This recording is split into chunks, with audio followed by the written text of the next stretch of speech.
Шинжээчийн цаг хөтөлбөрийг Голомт банк үзүүлж байна. Сэмэцэн үзэгчдээ шинжээчийн цагийн шинэ дугаартаа тавтамирал. Энэ удаагийн шинжээчийн цагийн дугаараар эдийн засгийн шинжээч цацрал болон миний бие та бүхэнд мөнгө болон сангийн болгоны талаар танилцуулахаар бэлтгэлээ. Тэгэхээр эдийн засгийн доктортой урт хугацааны хөгжлийг бий болгохын тулд засгийн газраас сангийн бодлого, Монгол банкнаас мөнгөний бодлогыг бол хослуулан хэрэгжүүлдэг. Тэгэхээр энэ бодлого өөрөө юу юм? Тэгээд одоо манай улсын эдийн засагт мөнгөний болон сангийн ямар бодлого хэрэгжиж байгаа вэ гэдэг талаар нэлээд дэлгэрэнгүй танилцуулахаар бэлтгэлээ. За тэгээд юун түрүүнд бүгдээрээ ер нь мөнгөний бодлого, сангийн бодлого гэж юу вэ гэдэгтээ танилцъя. За сангийн бодлогыг бол альва улсын засгийн газраас бол хэрэгжүүлдэг. Сангийн бодлогын үндсэн зорилт нь өөрөө тухайн улсынхаа эдийн засгийн өсөлтийг дэмжих. За тэгээд ажилгүйдлийг багасгах юм үндсэн зорилттой байдаг. Тэгээд сангийн бодлогын хувьд бол бид нар сангийн тэлэх бодлого, сангийн хумих бодлогыг бол авч хэрэгжүүлдэг буюу жишээлбэл татрын хувимжийг бууруулах ч гэдэм үү. За тэгээд хяналт зохицуулалтаа сулруулах ч гэдэм үү. Татаа шилжүүлгээ нэмэгдүүлэх нь өөрөө сангийн тэлэх бодлогоо гэж бол авч үздэг. Нөгөө талдаа хумих бодлого гэдэг нь болохоор илүү эдийн сангийн төсвийн зардлаа багасгах ч гэдэм үү. Татрын хувимжийг нэмэгдүүлэх зэргийн бодлогыг бол авч хэрэгжүүлэх нь эдийн засгийн газрын дүгээс бол сангийн хумих бодлогыг бол баримталж байна гэж бол үздэг. Нөгөө талдаа Монгол банк буюу Монгол улсын төв банк, дэлхийн маш олон улсууд бол төв банктай байгаа. Төв банкуд буюу арилжааны банкуудыг зохицуулдаг. Энэ нэгж маань өөрөө улсад бол яг энэ санхүүгийн зах зээлийг зохицуулах зорилгоор мөнгөний бодлогыг бол хэрэгжүүлж байдаг. Тэгэхээр мөнгөний бодлого маань өөрөө бас зөөлөн болон хатуу гэсэн хоёр хэлбэртэй байдаг. За мөнгөний бодлогын хувьд бол яг үндсэн гол арга хэрэгсэл нь бидний сайн мэддэгчлэнээр бодлогын хүү байгаа. Тэгэхээр бодлогын хүү өсгөж бууруулах замаар эдийн засгийн төвчлийг бол нэмэгдүүлэх, зээл авалтыг сайжруулах, бууруулах зэрэг арга хэмжээг авч хэрэгжүүлдэг. За тэгээд нээлттэй захын үйл ажиллагаа, заавал байлгах нөөцийн хэмжээ буюу банкуудын заавал байлгах нөөцийн хувь хэмжээг тогтоох замаар мөн зохицуулалтыг хэрэгжүүлдэг. За төв банкны санхүүжилт зэрэг арга хэрэгслүүд байдаг. Тэгэхээр төв банкны үндсэн зорилго нь өөрөө ерөнхийдөө улс орнуудад харилцан ялгаатай байдаг. Тухайлбал дийлэнх улс орнууд бол үнийн түвшний доктортой байдлыг бол зорилт болгон ажилдаг болвол зарим улсууд бол ханшийн доктортой байдлыг зорилт болгон ашигладаг. Гэхдээ сүүлийн 30 гаруй жил, 300 гаруй жил бол төв банкны хөгжил дэлхийн хэмжээнд бол ингээд дараагийн түвшинд гараад ингээд явж байгаа. За үүнтэй холбоотойгоор үнийн түвшний доктортой байдлыг бол дэлхийн улс орнууд илүү зорилттой болгон ажиллаж байгаа гэдэг бол нэг судалгаанаас бол бас харж байна. За тухайлбал дэлхийн 150 6 орны 82% нь өөрөө үнийн түвшний доктортой байдал буюу инфляцийг үндсэн зорилттой болгож тодорхойлсон байдаг. За тэнгууд манай Монгол банкны үндсэн зорилт буюу төв банкны тухай хууль дээр заасанчлан юу гэж зорилтоо тодорхойлсон байдаг вэ гэхээр Монгол банкны үндсэн зорилт нь үндэсний мөнгөн тэмдэгт төвөргийн доктортой байдлыг хангахад оршино гэж ойлгож. За тэгэхээр төвөргийн доктортой байдал буюу мөнгөн тэмдэгт буюу төвөргийн доктортой байдал гэдэгт юуг ойлгож болох вэ гэхээр нэгдүгээр үнийн түвшний доктортой байдал буюу инфляц. За хоёрдугаар болохоор төвөргийн доктортой байдал гэдэг нь бусад улсуудын гадаад валютын ханштай харьцах ханшийн доктортой байдал гэж ингэж хоёр байдлаар ойлгогдоод байдаг. Тэгэхээр яг хоо энэ маань өөрөө бас нэг төв банкны хуулиндаа тодорхой хэмжээний өөрчлөлт оруулах шаардлагатайг бас илэрхийлж байгаа. Хүмүүст тодорхой энэ зорилттой болол ингээ хоёрдмал утгатай ойлгуулж байгаа нь бас нэг төрлийн бас анхаарах ёстой асуудал баг. За Монгол банкны зүгээс болохоор үнийг яг үндсэн зорилтоо юу гэж тайлбарладаг вэ гэхээр үндсэн зорилт бол өөрөө үнийн түвшний доктортой байдал буюу инфляцийг докторжуулахад чиглэнэ гэж бол тодорхойлж Монгол банкны зүгээс улсын хуралд жил болгон төрөөс баримтлах мөнгөний бодлогын үндсэн чиглэлийг бол батлуулдаг. Тэгэхээр үүний дагуу болвол Монгол банк инфляцийг докторжуулах зорилгыг хүрээнд болвол мөнгөний бодлого хэрэгжүүлдэг байх нэ гэдгийг бол бид нар харж байна. За тэгээд Монгол банкны зүгээс бодлогын хүүгийн хувь хэмжээг тогтоох замаар эдийн засаг, инфляц нөлөөлөл үзүүлдэг. За тухайлбал бодлогын хүүг нэмэгдүүлэх бууруулах чиглэлээр бол зээл хадгаламжийн хүүнд бол тодорхой өөрчлөлтүүд орно тий. За тэгээд зээл хадгаламжийн хүү өөрчлөлт орохоор зээлийн хэмжээ нэмэгдэх үгүй юу гэдэг бол шийдэгдэн. За тэгээд хөрөнгийн үн валютын ханш зэрэг хувьсгчүүдэд тодорхой нөлөөллийг оруулж тэгээд инфляц болон эдийн засгийн өсөлтийг бол дэмждэг байх нэ гэж ойлгож болох нэ. Тэгэхээр альва улсын төв банкуудын үндсэн зорилт ямар байгаагаас хамаарат мөнгөний зөөлөн бодлого хэрэгжүүлэх үү, хатуу бодлого хэрэгжүүлэх үү. За тэгээд тухайлбал Монгол банкны зүгээс инфляцийг докторжуулах чиглэлд бол үндсэн зорилттой болгоо ажиллаж байгаагийн хувьд инфляц өндөр байх юм бол магадгүй инфляцийг бууруулахын тулд хатуу бодлого ингээ зайлшгүй баримтлах шаардлагатай гэж бол ойлгож болох нэ гэдгийг бол харж байна. Шинжээчийн цаг хөтөлбөрийг Голомт банк үзүүлж байна. За мөнгөний бодлогын ойлголтын хувьд бол тийм байгаа тийм. Тэгэхээр мэдээж одоо эдийн засгчдын гол ярддаг зүйл бол мөнгө болон сангийн бодлого бол хоёулаа уялдаа холбоотой байх ёстой гэж байгаа. Тэгвэл манай улсын сангийн бодлого гэх юм бол мэдээж сангийн бодлогыг хэрэгжүүлэх арга хэрэгсэл бол мэдээж нэг татвар болон одоо төсвийн зардлыг бууруулах болгон өсгөх замаар ерөөхдөө эдийн засгт бол гол нөлөө үзүүлдэг. Тэгэхээр мэдээж тухайн сангийн бодлогын арга хэрэгсэл мөнгөний бодлоготой харьцуулах юм бол ерөөхдөө арай жоох уяатан бус байдаг тийм. Тэгэхээр мэдээж татварын хувь хэмжээг хүссэн хэмжээгээр байнга өөрчлөлт авах боломжгүй. Тэгэхээр нэг талаараа манай улсын хувьд гэх юм бол төсвийн зардлаар дамжуулж эдийн засгт гол нөлөө үзүүлэх айгүй одоо дүр хандлагатай байдаг. Тэгвэл сүүлийн жилүүдэд хэдүүлэгч хэсгийг ажиглаад үзэх юм бол сангийн тэлэх бодлогын нөлөө айгүй хүчтэй явж ирж байгаа. Тэгэхээр 2024 оноос ахуулаад одоо цалингийн өсөлтийг нэмэгдэл өсөлтийг одоо нэмэгдүүлэх байдлаар тэтгэврт хэмжээг инфляцтай уялдуулж өсгөх зэрэг бодлогод маань өөрөө яг сангийн тэлэх бодлогыг бол илэрхийлээд байгаа. Гэхдээ нөгөө талаараа ерөөхдөө эдийн засаг одоо уналттай байгаа үед сангийн одоо бодлого илүү нөлөөтэй байдаг. Гэтэл нөгөө талаараа эдийн засаг илүү тогтвортой байх үед мөнгөний бодлого буюу бодлогын хүүгээр дамжуулаад эдийн засгийг одоо тогтворжуулах нэрээ зохистой гэж бол үздэг байгаа. Гэхдээ сүүлийн жилүүдэд бол мэдээж төсвийн одоо яг орлого зарлагын одоо статистик авч үзэхэд л ерөөхдөө төсвийн одоо төсвөөс гарч байгаа үйл явдал нь ерөөхдөө эдийн засгт гол нөлөө үзүүлээд байгаа бол бид нар бол айгуу сайн ажиглаж байгаа тийм. За хамгийн сүүлийн одоо 2025 оны 7 дугаар сарын статистикээр бол мэдээж төсвийн одоо нийт тэнцвэржүүлсэн орлого нь 15.6 их найд, нийт зарлага 16.9 их найд буюу одоо төсвийн тэнцэл маань өөрөө 1.3 их найдын алдагдaltaй бол гарсан байгаа даа. Тэгэхээр энэ маань мэдээж одоо оны ихнээс ахуулаад оны хагас жил бол нүүрсний экспортын бит хэмжээ болон үнийн хувьд хоёулаа буурсан үзүүлэлттэй байгаа. Тэгэхээр нэг талдаа нүүрсний одоо экспортын орлого буурж байна гэдэг маань төлбөрийн тэнцэл болоод одоо төсвийн орлогын бууралтад бол гол нөлөөг үзүүлж байгаа. Мэдээж тэр маань орлогын албан татвар болон одоо амнатын орлогын албан татвараас албарын одоо бууралтаас шалтгаалж байгаа. Тэгэхээр одоо харьцуулаад л ер нь бол аваад үзэхэд бол орлогын албан татвар бол 2024 оны 7 дугаар сартай харьцуулахад ерөөхдөө 2025 оных бол орлогын албан татврынх бол нэлээд буурчихсан. Нөгөө талдаа одоо нийгмийн татгалын орлого болон нөөтийн орлогууд өсчихсэн дүртэй харагдаж байгаа. Тэгвэл төсвийн зарлага маань тэгвэл орлоготойгоо тэнцүү хэмжээний бууралттай байж чадчихна уу гэвэл бас үгүй байгаа даа. Тэгэхээр одоо манайх чинь сангийн бодлогын хувьд бол одоо мөчлөг сөрсөн бодлого явуул илүү зохистой гэж үздэг. За эдийн засаг ерөөхдөө уналттай байх үед одоо төсвийн зарлагыг нэмэгдүүлж ажилгүйдлийг одоо тэтгэх байдлаар бол бодлого өгнө явуулах зүйтэй байтал манайх нь одоо орсон орлогынхаа хэмжээгээр дүүцхүйц хэмжээгээр зарлага гаргаад тахаар нөгөө талдаа уналттай үед ерөөсөө одоо тийм зарцуулах орон зай байхгүй болчиход ирж байгаа. Тэгвэл зарлагын бүрэлдэхүүнийг харах юм бол за яг аль зарлагын бүрэлдэхүүн илүү өсөд байна гэдэг нь явж чухал байгаа. За манай улсад бол цалин хөлс болон нэмэгдэл урамшуулал мөн татаас ба шилжүүлгийн зардал жил жилүүдийн хувьд бол аяг өндөр өсөлттэй байгаад ирж байгаа. За цалин хөлс болон нэмэгдэл урамшууллын хувьд гэх юм бол 2025 оны 7 дугаар сарын байлга 3.7 их найд төгрөг буюу өмнө жилээс бол нэлээд бараг 1 их найдтай дүүцгүүд хэмжээний өсөлтийг үзүүлчихсэн байгаа даа. Тэгэхээр энэхүү өсөлт маань өөрөө өрхийн бодит орлогот нөлөөлж байна. Өрхийн бодит орлогот нөлөөлснөөрөө хүмүүс ерөнхийдөө зээл болон импортын бараа бүтээгдэхүүнд илүү хэрэглээгээ зарцуулснараа инфляцийг өсгөх юм гол нөлөөг үзүүлээд байгаа гэж хэлж болж байгаа. За мэдээж 2025 оноос оны одоо энэ хугацаанд гэх юм бол төсвийн одоо 25 он дээр тодтгол хийгдсэн мөн цаашлаад одоо 8 сар болон одоо улсын хурлын чуулганаар ч гэсэн эх оны төсвийн төслийн тухай яригдж эхэлж байгаа. Гэхдээ төсвийн одоо бид нэр гол харж байгаа зүйл маань одоо төсөв ерөөхдөө алдагдлаа гарах гэдэг нэг 2 жилийн хугацаанд гэж харж байгаа. Тэгэхээр мэдээж одоо төсвийн гол орлогыг бүрдүүлэх төсвийн төсөлтөөр төсвийн орлогыг хэрхэн одоо нэмэгдүүлэх үү мөн цаашлаад төсвийн зарлагыг яаж бууруулах гэсэн гол баримтуудыг бол одоо танилцуулсан байгаа. Тэгэхээр тэдний талаар л цаашаа авч үзье. За нийт тэнцвэржүүлсэн орлогын одоо өсөлтүүдийг 10 оноос хойш тогтмол аваад үзэх юм бол одоо 2018 оноос хойш тогтмол өсөлттэй байсан байгаа дэрч байгаа. Тэгэхээр сүүлийн болон 5 болон 10 жилийн хугацаанд бол одоо дундаж нийт тэнцвэржүүлсэн орлогын өсөлт маань өөрөө 20 орчим хувийн өсөлттэй байгаад байгаа. За 26 оны тэгвэл төсвийн төсөлт одоо нийт тэнцвэржүүлсэн орлогыг 31.6 их найд төгрөг байна гэж бол одоо дурдсаасан байгаа. Тийм. Тэгэхээр энэ маань өөрөө 2025 онтой харьцуулахад 5% өсөлттэй дүү. Тэгэхээр одоо өмнөх одоо жилүүдэд бол нэг төсвийн орлого болон зарлагын өсөлт хоёулаа нэг 20-30% өсөлттэй байгаад байсан бол 25-26 онуудад бол 2%, 5% гихчлэн ер нь бага зэрэг бол саарах төлөв ажиллагдаж байгаа. Тэгэхээр мэдээж энэ маань өөрөө манай улс маань өөрөө түүхийн эдийн зах зээлээс шууд хамааралтай учраас тухайн одоо геополитикийн нөхцөл байдал түүхийн эдийн зах зээлээс шалтгаалаад ерөөхдөө өсөлтийг тийм ч өндрөөр төсөөлөхгүй байгаа гэж бол харж болж байгаа. Тэгэхээр ерөнхийдөө 25 болон 26 онуудын төсвийн төслийн одоо нийт зөрүү бол 1.4 тэрбум орлогоор бол нэмэгдэнэ гэж бол үздэн.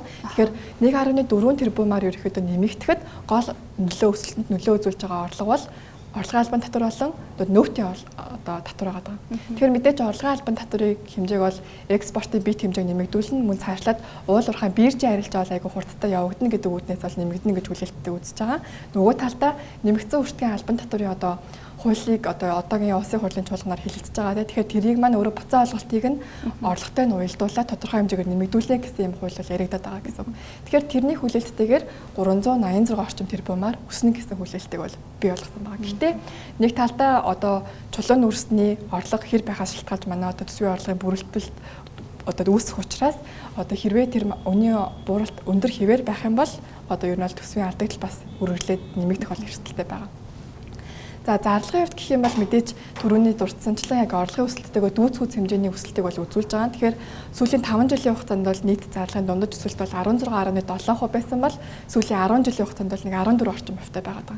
Гэхдээ энэ үзүүлэлт маань өөрөө бүр 2016 онд артуулах юм бол 3.5 дахин өссөн. Одоо 21 онд артуулах юм бол 2.1 дахин өссөн үзүүлэлттэй. Тэгэхээр нийт зарлагын одоо хэмжээ бол 33 их 80 төгрөгөөр 2026 оны төсвийн төсөл бол яригдж байгаа. Тэгэхээр одоо орлого зарлагын зөрүүгээр одоо энэ онтой адилхан одоо 1.4 их 80 төгрөгийн алдагдaltaй байна гэсэн төсвийг бол оруулж ирээд байгаа.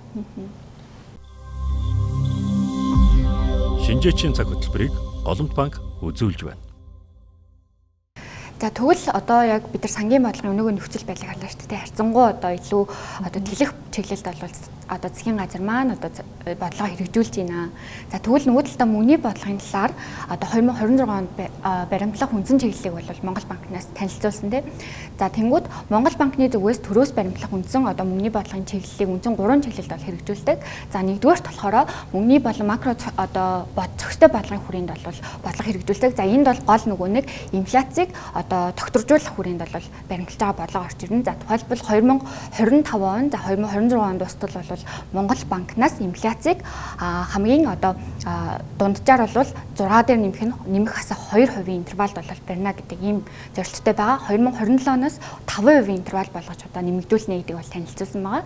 За ингэ цаашлаад санхүүгийн одоо системийн эрсдлийг сэргийлэх, за эрсдлийг бууруулах чиглэлд одоо макро зохистой бодлого, за төгрөгийн гадаад валютын ханштай одоо харьцах ханшийг тогтворчуулах, за уян одоо хатан зохицох одоо суурь нөхцөлийг бол зарчмыг баримтлана. За Төв банкны бодлого шийдвэрийг одоо хүртээмжтэй хүргэх зорилгоор бол олон нийтэд одоо харилцах үйл ажиллагааг бол сайжруулна гэж бол энэ чиглэлийн хүрээнд бол тодорхойлсон. За банкны салбарын доктортой байдлын хүрээнд бол Монгол банкнаас арилжааны банкуудыг бол одоо зохистой харьцааны шалгуур үзүүлэлтийг бол баримтлах чиглэлд бол олон улсын стандартуудтай нийцүүлэх чиглэлд бол анхаарч ажиллаж байгаа. За тэгээд дээрэс нь одоо олон улсын эрсдлийн үнэлгээ, за санхүүгийн хориг арга хэмжээ авах зэрэг одоо чиглэлд бол тодорхой яг үндэсний бодлого шийдвэрүүд зохицуулалтаа бол сайжруулад ажиллана. За банк санхүүгийн доктортой байдлыг дэмжих хүрээнд бол иргэдийн санхүүгийн мэдлэг бол сайжруулах нь өөрөө яг улсын одоо суурь одоо энэ санхүүгийн зах зээлийг хөгжүүлэхэд бол гол чухал учраас энэ чиглэлд бол тодорхой арга хэмжээний одоо хэрэгжүүлнэ гэж үзэж байгаа. За тэгээд санхүүгийн захын бүтэц түүний институцийг бэхжүүлэх хүрээнд бол бас Монгол банкнаас тодорхой одоо арга хэмжээнүүдийг ингээд аваад явж байгаа гэж болгож байна. За тэгвэл өнөөгийн одоо яг Монгол банкны одоо мөнгөний бодлогын шийдвэр юу ямар байгаа вэ? Бодлогын хүүгний түвшин ямар түвшинд байгаа вэ гэдгийг хараад үзэх юм бол сая одоо өчигдөр буюу 9 сарын 16-нд мөнгөний бодлогын одоо хорооны шийдвэр гарсан буюу одоо бодлогын хүүг өнөөгийн 12% түвшинд хэвээр хадгалах шийдвэр гаргасан. За ингэж одоо хадгалахад ямар одоо гол чухал хүчин зүйлс нөлөөсөн бэ гэдгийг хараад үзэх юм бол инфляц за сүүлийн одоо за он гарснаас хойш харьцангуй бууралттай байна. За үүний бууралт бол магадгүй яг энэ 25 он эхлээд одоо бодлогын хүү 12% өссөнтэй холбоотойгоор одоо илүү хатуу бодлого баримталж эхэлсэнтэй холбоотойгоор инфляц харьцангуй сарах үзэгдэл бол сүүлийн одоо 7 сар хүртэл ажиглагдсан. За 8 сард бол өмнөх сараас идэвхжиж 8.8% бол инфляц гарсан байна. За үүний гол шалтгаан нь бол бахан бүтээгдэхүүн, за хүнсний бүтээгдэхүүний үнийн өсөлт бол хүлээлтээс харьцангуй өндөр байсан учраас одоо инфляцид бол тодорхой хэмжээний нөлөөллийг бол үзүүлсэн байна. За манай улсын инфляцийн хувьд бас их сонирхолтой статистик үзүүлэлтүүд байдаг. За тухайлбал хэрэглээний үнийн индексэд за нийт 430 гаруй одоо бараа бүтээгдэхүүн байдаг. За түүний 46% нь өөрөө импортын бараа бүтээгдэхүүн байдаг. За үлдсэн 54% нь өөрөө дотоодын бараа бүтээгдэхүүнүүд. За энийг бид нар одоо импортын бараа бүтээгдэхүүнийг улсаар задаад харах юм бол дийлэнх нь буюу одоо 45 орчим хувь нь өөрөө Хятад улсаас дангаараа орж ирдэг. За 22% нь бол Оросын холбооны улс, за Японоос 17% гэх ингээд дийлэнх одоо бараг 70-80% нь өөрөө 3 улсаас одоо орж ирдэг. За тэгээд Японоос орж ирж байгаа нийт бараа бүтээгдэхүүний 97% буюу бараг бүгдээрээ одоо автомашин байдаг. За тэнгууд шатгууны шатгуун буюу одоо Оросын холбооны улсаас импортлж байгаа бүтээгдэхүүний 50% нь өөрөө шатгуун байдаг. Тэгээд ингээд харах юм бол ерөөсөө маш цөөхөн тооны бүтээгдэхүүн инфляцийн одоо тодорхойлог хэрэглээний үнийн индексийн сагсанд одоо дийлэнх хувийг нь бол эзэлж байна. За тэгээд дээрэс нь тийм учраас одоо манай улсын инфляцид үзүүлэх импортын барааны нөлөө бол нэлээд өндөр байдаг. За тухайлбал 2025 оны 8 дугаар сарын байдлаар 8.8% одоо инфляц гарсны 2.3% нь өөрөө импортын барааны үнийн өсөлтөөс шалтгаалсан байна. За тэгээд дээрэс нь одоо сүүлийн өнгөрсөн 11 сард нэмэгдүүлсэн төрийн зохицуулалттай бараа үйлчилгээний үнийн өсөлттэй холбоотойгоор бол одоогийн байдлаар энэ гарсан инфляцийн 2% нь бол өөрөө төрийн зохицуулалттай бараа үйлчилгээний үнийн өсөлт тал нэмэгдсэн байна гэдгийг бол харж болж байна. Шинжээчийн цаг хөтөлбөрийг Голомт банк үзүүлж байна. За тэгвэл ерөнхийдөө бол инфляцийг гол тогтворжуулах нь бол мөнгөний орлогын одоогийн байдлаар бол гол зорилго байгаа даа тий. Тэгвэл нөгөө талдаа одоо мөнгө одоо сангийн засгийн газар болон яг мөнгөний орлогын зүгээс л ер нь ямар хуу байдлаар яг зохицуулт хийгээд хойлоо яг аль салбар руу илүү чиглэж ажиллаж байгаа вэ гэдгийг бол төсвийн төслийн мэдээлэлээс бол нэлээд бас илэрэнгүй харж бол болохоор байсан. За тэгмүүд за энд бол ерөнхийдөө төсвийн төслийн мэдээлэл дээр орсон яг чухал ойлголтуудыг бол товч байдлаар бол бэлтгэсэн байгаа даа. Тэгэхээр төсвийн орлогыг нэмэгдүүлэх чиглэлээр яг ямар гол бодлого дөрвөн гол бодлогыг авч үзэж байгаа юм байна. За хамгийн их нь бол мэдээж нүүрсний экспортын хэмжээг 90 сая тонн хүргэнэ гэсэн байгаа. За мэдээж ерөнхийдөө бол одоо өмнө жилүүтэй харьцуулахад энэ бол 2026 оны төсөөл бол айгүй өндөр төсөөл байгаа даа. Хэрвээ энэ хэмжээнд хүрч чадахгүй бол маш өндөр эрсдэлтэй гэсэн хэдий ч одоо бомбуудын сэргэлтийн одоо үднээс ер цахим галийн албаныг ч гэсэн цахимжуулах байдлаар ерөнхийдөө бол экспортыг бие хэмжээг бол нэмэгдүүлэх боломжтой гэж үзсэн байгаа. За нөгөө талд нь бол миний түрүүний дурдчихсан татварын суурийг өргөжүүлнэ гэж байгаа. Мэдээж татварын суурь гэж үг илэрхийлээд байгаа гэхээр мэдээж татвар авах хамрах хүрээг нь илүү тэлнэ гэж ойлгож болно. Тэгэхээр энэ дэр бол нүүбтийн буцаа олголтын хэрэглээний талаас хамааруулаад нэмэгдүүлэх бодлогыг бол баримтлана гэсэн бодлого орж ирж байгаа. За гуравт нь бол гаалийн байгууллагын үйлчлэгээ хэмэл оюун ухаан болон их хөгжил цорилсан системээр түргэн шуурхай болгосноор одоо төсвийн орлогыг нэмэгдүүлэх боломжтой гэж үзсэн байна.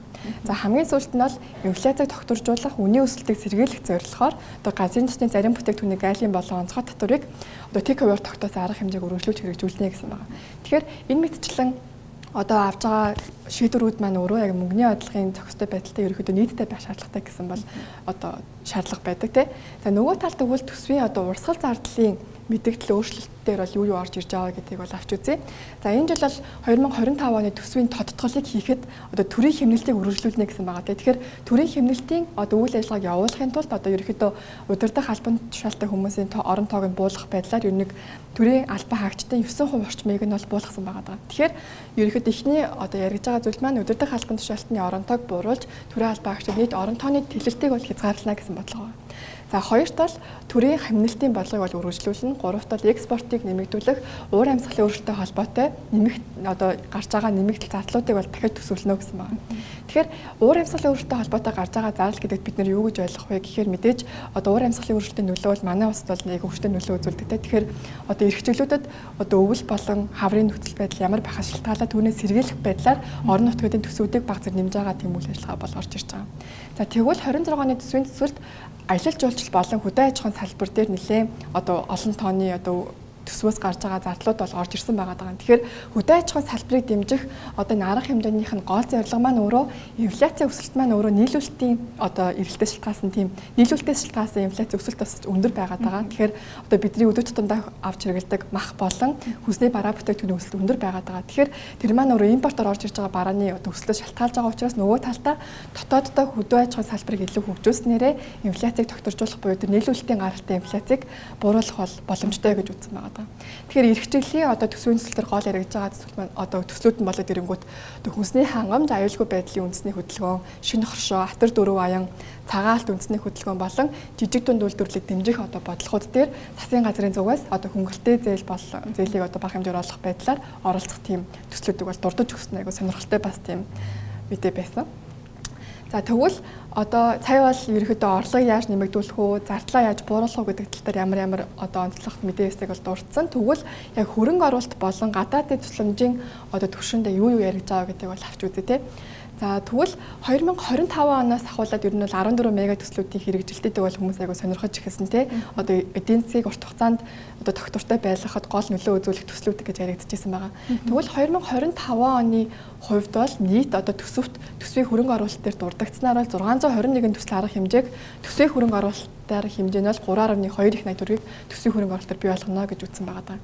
Тэгэхээр энэ нийт хөрөнгө оруулалтынх нь одоо эзлэх хувийг нь салбараар навч үзэх юм бол зам тээврийн салбар бол нэг 29 орчим хувь, эрчим хүчний салбар нэг 6.1%, дэд бүтц 11%, боловсролын салбар нэг 15 орчим хувийг бол бүрдүүлж байгаа. Гэхдээ түүний гүйцэтгэл яг 2025 оны 9 сарын 1-ний байдлаар ямар байна вэ гэх юм бол одоо төсвийн тодтгол хийгдээд төрийн хэмнэлтийн хууль хэрэгжснээр өөрөө эхлээд 121 төсөл байсан бол одоо буураад 613 төсөл болчихсон. Тэгэхээр 613 төслийнх нь төслийн одоо хөрөнгө оруулалтын хэмжээ гэсэн төдий одоо нэг буурсан гэж хэлж болно. Гэхдээ гүйцэтгэлийнхаа хувьд бол төсвөөс гарсан дөнгөж ашиглалтын дүн нь 942 тэрбум төгрөг буюу гүйцэтгэл маань өөрөө 31% таа байгаад ирж байгаа. Тэгэхээр төсвийн хэмнэлтийн хууль явснараа өөрөө яг одоо хэрэгжиж байгаа гэрээний зурагдаагүй байсан төслүүдийг ер нь бол хасаад яг хэрэгжиж эхэлсэн төслүүдээр илүү анхаарч эхэлсэн гэж бол хэлж болно. За харин гадаад зээл тусламжийн дүнгээр бол 2025 онд 20 хөгжлийн түн шорон болон олон улсын байгууллагуудтай хамтраад ерөнхийдөө төслүүдийг хэрэгжүүлэхэд нэг 131 төслийг бол хэрэгжүүлэхээр бол тохирсон байгаа даа. Тэгэхээр одоо гадаад зээл тусламжаар хэрэгжиж байгаа одоо төсөл хөтөлбөрүүдийнх нь санхүүжилтийн гүйцэтгэл бол арай өндөр буюу нэг 50 орчим хувьтай байгаа даа. Гэхдээ яг гадаад зээл тусламжийн яг одоо 50 орчим хувийг эзэлж байгаа яг гол тийм 7 том төсөл байгаа нь энэ дээр бол харагдаж байгаа. Газрын төс боловсруулах үйлдвэр, Эрдэнэ бүрэн одоо усан цахилгаан станц, Солонх 1-2 хороолол, төв цэвэрлэх байгууламж зэрэг яг энэ 7 төслүүд маань өөрөө яг одоо нийт төсөл болгоно нь 5 хөрөнгө гадаад зээлийнхаа дүнгээр бол 500 орчим тэрбумаас дээш өртөгтэй гэж байгаа. Тэгэхээр яг гадаадаас авж байгаа зээлүүдийн 50 орчим хувийг нь эдгээр төслүүд бол бүрдүүлж байгаа гэж хэлж болно гэсэн үг. Тэгэхээр одоо энэ бол 2025 оны хөрөнгө оруулалт болон гадаад зээл тусламжийн бол статистик тоо байгаа. Тэгэхээр 26 онд бол мэдээж шууд өөр задлууд бол оруулж ирэхгүй, мэдээж эдгээр төслүүд бол үргэлжлүүлээд авч явна. Гэхдээ одоо бодлогын түвшинд бол арай өөр шинжилэлүүд орж ирсэн болоод ирэнгүүт одоо цахимаар ерөнхийдөө иргэдэд санал авч төсвийн одоо төсөлд бол оруулах тийм төгсөлтүүд явж исэн те. Тэгэхээр одоо энэ жилийн одоо эх жилийн төсвийн зардал төвлөрөхөд бол нийгмийн хамгааллын салбар, боловсролын салбар, эрүүл мэндийн салбар болон зам тээвэр, хүнс, эрчим хүч гэдэг одоо салбаруудад бол төвлөрөх зардлууд бол арай хамаагүй өндөр байгаад ирж байгаа. За тэгээ мэдээж яг одоо тухайн том төслүүдийн хөрөнгө оруулалт маань жил болгон хуваагаад одоо гарах боломжтой хэмжээгээр төсвүүд одоо зардлуудаа тооцоолон явж байгаа учраас яг 26 онд бол хамгийн өндөр зардалтай төслүүд нь маань болохоор газрын төс боловсруулах үйлдвэр, Эрдэнэ бүрэн усан цахилгаан станц болон Чойр сайн шандын цахилгаан дэд станц болон сэргээгдэх эрчим хүчний нэмэгдүүлэх төслүүд бол орж ирж байгаа гэсэн үг. Тэгэхээр одоо төсвийн зардал болон гадаад зээл тусламжаар бол маш их одоо төслүүд хэрэгжиж эхэлж байгаа. Гэтэ манай улсын хувьд бол яг үйлдвэрлэгч гэхээс илүү хэрэглэгч орон учраас нөгөө талдаа эдийн засгийн зүгээс ямар эрсдэл байгаа вэ гэхээр эдгээр төслүүд маань өөр хэрэгжихийн тулд одоо тэр бүтээгдэхүүнүүдийг нь импортоор авч ирэх болно те. Тэгэхээр импортын одоо бараа бүтээгдэхүүний үнийн дарамт аяга өндөр байгаад байгаа учраас төсөл хэрэгжихэд бас нэлээд хугацаа шаардлагатай гэсэн тийм эрсдэл байгаад байгаа. Тэгэхээр нөгөө талдаа одоо төсвийн тогтвортой байдлын зөвлөлөөс өгсөн дүгнэлтээр бол яг тухайн төслүүдийг яг чухлаар нь одоо ач холбогдлыг нь дараалуулж маш сайн одоо гаргах ёстой тэгжээж ерөнхийдөө их жилийн төслийн одоо төсвүүдээр дарамт үүсгүүгээр хэрэгжих боломжтой болно гэсэн юм гол зөвлөмжийг бол өгöd байгаа гэж хэлж болж байгаа. Нөгөө талдаа бас төсвийн тогтвортой байдлын зөвлөлөөс яг энэ улсын төсөвтэй холбоотой гол дүгнэлтүүдийг гаргадгийнхаа хувьд бол яг энэ бүтцийн хувьд тодорхой бас зөвлөмжүүд өгсөн байдаг. Тухайлбал одоо нийт төсвийн зардлын дийлэнх нь өөрөө урсгал зардал. За тэгээд тэр нь өөрөө нэг удаагийн шинжтэй одоо халамж тэтгэмж талан зэрэгт одоо зарцуулагдаад дээрэс нь тэр урсгал зардлын хэмжээ маань өөрөө ДНБ-д харьцуулах хэмжээ бол 27 орчим хувьтай гэхэр чинь олон улсын түвшиндээ харьцуулахад нэлээд өндөр байна. Энэ бол өөрөө анхаарах ёстой цаашдаа ингээд одоо бууруулах чиглэлд бол анхаарах хэрэгтэй гэдгийг бол ингээд удаа дараа хэлээд байгаа. За эцэст нь эдийн засгийн 25 оны одоо 25 оны гүйц төсөөлөл, за 26 оны одоо төсөөлийн эдийн засгийн хөгжлийн яам, за сангийн яамнаас хэрхэн танилцуулсан бэ гэдэг талаар товчхон танилцуулъя та бүхэнд. За 2026 оны төсвийн төсөөлөлд бол эдийн засгийн хөгжлийн яамнаас эдийн засгийн өсөлтийг 5.7% бол барихаар төлөвлөж байна. За инфляц бол 7% буюу инфляцийн одоо зорилттой интервалд одоо хадгалагдана гэж бол үзэж байгаа юм байна. За ингээд шинжээчийн цагийн энэ удаагийн дугаар өндөрлөө анхаарал хандуулсан та бүхэнд баярлалаа. Баяртай. Шинжээчийн цаг хөтөлбөрийг Голомт банк үзүүлж байна.